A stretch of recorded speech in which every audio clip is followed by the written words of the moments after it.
देवियों और सज्जनों, जगदीश सोशल मीडिया नेटवर्क में आप सभी का दिल से स्वागत। प्रतिदिन के अनुसार प्रस्तुत करते हैं स्वामी वासुदेवानंद जी सरस्वती इनके अमृतमय वाणी द्वारा विष्णु सहस्त्र नाम प्रवचन। प्रथम नमन आपको। जय गुरुदेव।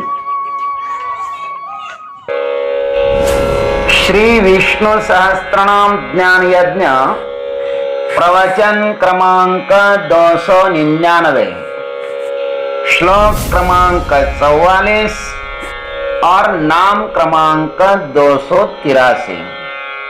जय महाकाल। आज फरवरी महीने की अंतिम तारीख 28 है और आज से उज्जैन नगरी में होने वाले अपने महामृत्युंजय महायज्ञ की पूर्णाहुति के ठीक 359 दिन शेष है। जय महामृत्युंजय महायज्ञ। ओम हौं जुं सः ओम भूर्भुवः स्वः ओम त्र्यंबकं यजामहे सुगंधिं पुष्टिवर्धनम् उर्वारुकमिव बन्धनान् मृत्युर्मुक्षीयमामृतात्। ओम स्वः भुवः भुः ओम सः जुं हौं ओम हौं जुं सः ओम भूर्भुवः स्वः ओम त्र्यंबकं यजामहे सुगंधिं पुष्टिवर्धनम् उर्वारुकमिव बन्धनान् मृत्युर्मुक्षीयमामृतात्। ओम स्वः भुवः भुः ओम सः जुं हौं ओम हौं जुं सः ओम भूर्भुवः स्वः।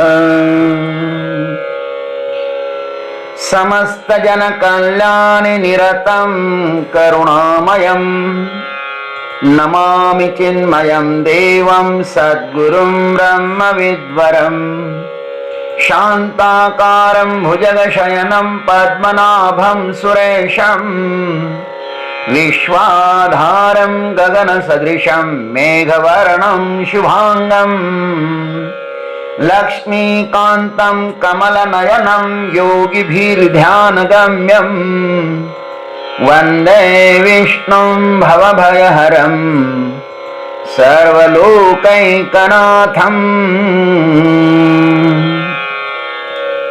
अमृतांशुद्भवो भानुः शशबिन्दुः सुरेश्वरः औषधं जगतः सेतुः सत्यधर्म पराक्रमः। ये 44वां श्लोक है और इसका प्रथम नाम जो है वह है अमृतांशुद्भवः। ओम अमृतांशुद्भवाय नमः। पहले भगवान का नाम आया भास्करद्युतिः, चंद्रांशुः भास्करद्युतिः। भगवान प्रत्यक्ष चंद्रांशु बनकर संसार को आह्लाद प्रदान करते हैं और वही परमात्मा चंद्रमा को उत्पन्न भी करते हैं। चंद्रमा भी वे ही बनते हैं और चंद्र के रूप में वही अवतरित होते हैं और चंद्रमा को भी उत्पन्न करते हैं। अर्थात कार्य भी वही है और कारण भी वही है। अमृतांशुद्भवः इस नाम का अर्थ है समुद्र मंथन करते समय चंद्रमा को उत्पन्न करने वाले। इन रत्नों के रूप में तो परमात्मा ही प्रकट होते हैं। भाष्यकार लिखते हैं मध्यमाने पयोनिधौ अमृतांशोश्चंद्रस्य उद्भव यस्मात् सह अमृतांशोद्भव। अमृत के लिए समुद्र मंथन करते समय अमृतांशु माने चंद्रमा की उत्पत्ति जिन कारण रूप परमात्मा से हुई थी वे परमात्मा अमृतांशुद्भव है। चंद्रामृत में यदि समस्त सृष्टि को पुष्ट कर रसमय बनाने का सामर्थ्य है तो उस चंद्रमा को उत्पन्न करने वाले परमात्मा में कितना अमृत भरा होगा। परमात्मा सबका कारण है। यह सब कुछ विशाल दृश्यमान जगत उससे ही प्रादुर्भूत हुआ है। जगत कार्य है और जगदीश कारण है। देवराज इंद्र से एक दिन यह अपराध हुआ कि दुर्वासा ऋषि ने दी हुई पुष्पमाला को उसने ऐरावत के गले में डाल लिया और गुरुवर के प्रसाद का अपमान किया। तब ऋषि ने उसको शाप दिया कि तू शीघ्र ही श्रीहीन हो जाएगा, क्योंकि ये जो माला थी ये भगवान विष्णु ने दुर्वासा ऋषि जी को दी थी और इस इंद्र ने उस माला का अपमान किया तो उनको शाप मिला। फिर ऐसा हुआ कि देवासुर का संग्राम हुआ तो उस संग्राम में देवता लोग हार गए और राक्षसराज बलि की विजय हुई। तब अपना इंद्रासन पुनः प्राप्ति करने के लिए यह जो इंद्र है भगवान नारायण की शरण में गए और भगवान नारायण ने इंद्रदेव को एक युक्ति बताई, समुद्र मंथन की युक्ति बताई कि जाओ राक्षसों के साथ मिलकर समुद्र का मंथन करो, वासु की नाक को रस्सी बनाओ, मंदराचल पर्वत को तुम रई बनाओ और फिर मैं कश्यप अवतार ले लूंगा और तुम लोग समुद्र मंथन करना, उसमें से जो अमृत निकलेगा वो तुम लोग प्राशन कर लो। तो इस प्रकार जब समुद्र मंथन होने लगा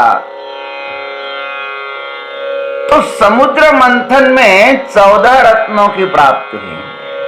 14 रत्न प्राप्त हुए। कौन कौन से वे? लक्ष्मी कौस्तुभ पारिजात सुरा धन्वंतरिश्चंद्रमा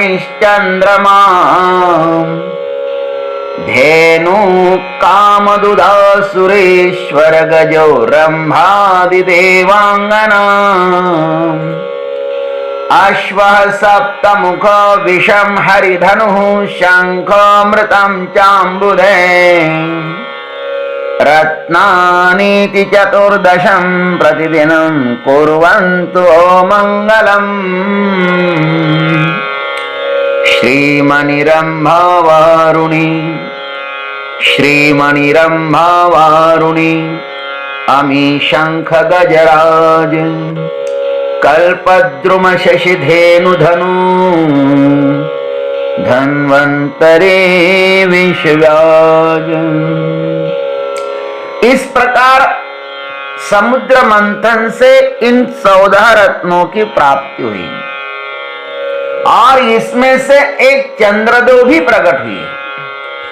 ये समस्त सृष्टि को अपने किरणामृत रस के द्वारा आह्लादित करते हैं।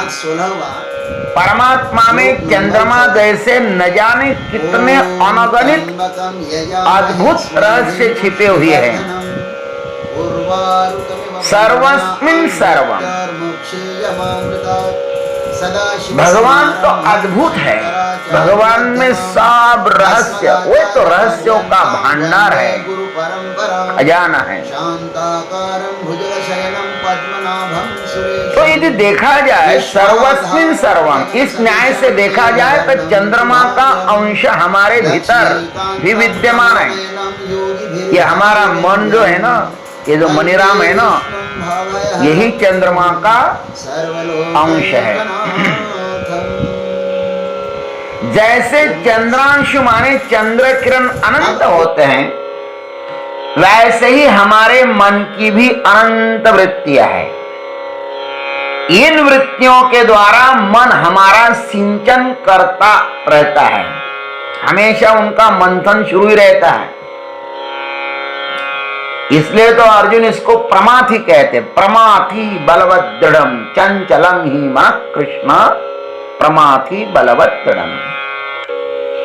अमावस्या के दिन हमारा मन शांत रहता है और पूर्णिमा के दिन हमारा मन सात्विक हो तो शांत रहेगा, राजसिक हो तो अशांत रहेगा, और तामसिक हो तो आलस्य प्रमाद से भरा रहेगा। आप लोग नोट करके रखना, अमावस्या जब आती है और जब पूर्णिमा आती है तो पूर्णिमा के दिन अपना मन चेक कर लेना। आप सात्विक हो तो आप शांत रहोगे, और असात्विक हो तो अशांत रहोगे। भगवान जैसे चंद्रांशुद्ध भव है ना, वैसे ही वे मनसांशुद्ध भव भी है। मन की देवता चंद्रमा है और चंद्र के पिता परमात्मा है। चंद्र में जो तेज है वह परमात्मा का ही है। यच्चंद्रमसि यच्चाग्नौ तत्तेजो विद्धि मामकम्। चंडांशु, चंद्रांशु आदि जो कुछ चराचरात्मक संसार है ना, वह सब परमात्मा से ही प्रकट होता है। भगवान ही इन सब का अधिष्ठान कारण है। इसलिए हम लोग अपने अधिष्ठान स्वरूप परमात्मा को प्रणाम करते हैं और भगवान को कहते कि हे प्रभु, हमारा जो मन है वह सदैव आपके चरणों में लगा रहे। इस मन के द्वारा सदैव आपका ही चिंतन होता रहे। हे प्रभु, हम आपसे इतनी ही प्रार्थना करते हैं। ओम तत्सत। जय गुरुदेव, जय जगदीश्वर, जय जय महाकाल। अभी आप सुन रहे थे स्वामी वासुदेवानंद जी सरस्वती, इनके अमृतमय वाणी द्वारा विष्णु सहस्त्र नाम ज्ञान यज्ञ प्रवचन का अगला भाग लेकर कल सुबह फिर उपस्थित होंगे। हरिओम।